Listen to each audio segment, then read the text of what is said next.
Now, in a fresh blow to Rishi Sunak, the GB News People's Poll has found that nearly half plan to vote for Labour at the next election, compared to just 18% planning to vote Tory.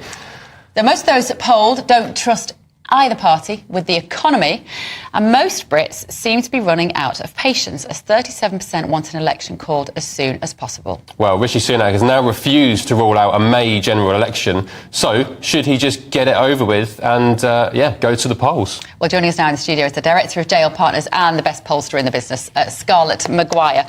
Scarlett, it's the poll season we're in now. We're going to be blindsided by polls, aren't we, everywhere we look?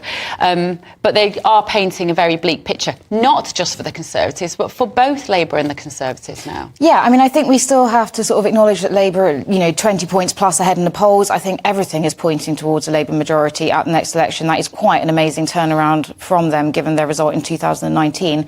However, I do think one thing that poll flagged up, which is something that we're sort of seeing increasingly, is this none of the above. So, when asked, that one was about handling the economy. We've seen it on who would make the best Prime Minister.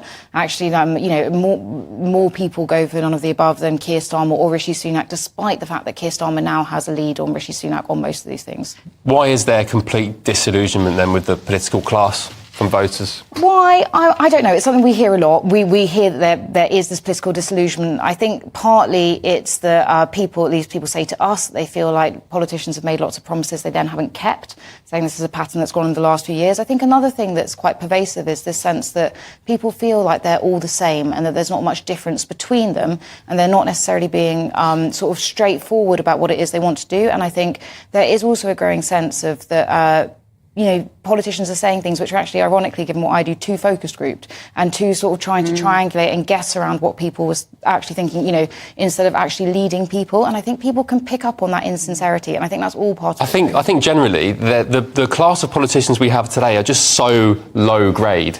If you put half of them into a FTSE 100 company or, in a massive corporation, I don't think they'd last 2 minutes. I don't think they're capable. I think most of them are very incompetent people. I don't know about incompetent. I don't know about not only incompetent, but out of touch as well. You can poll them on their incompetence. Yeah, you can poll them on their incompetence. Yeah, no, for sure. No, I do think though what you're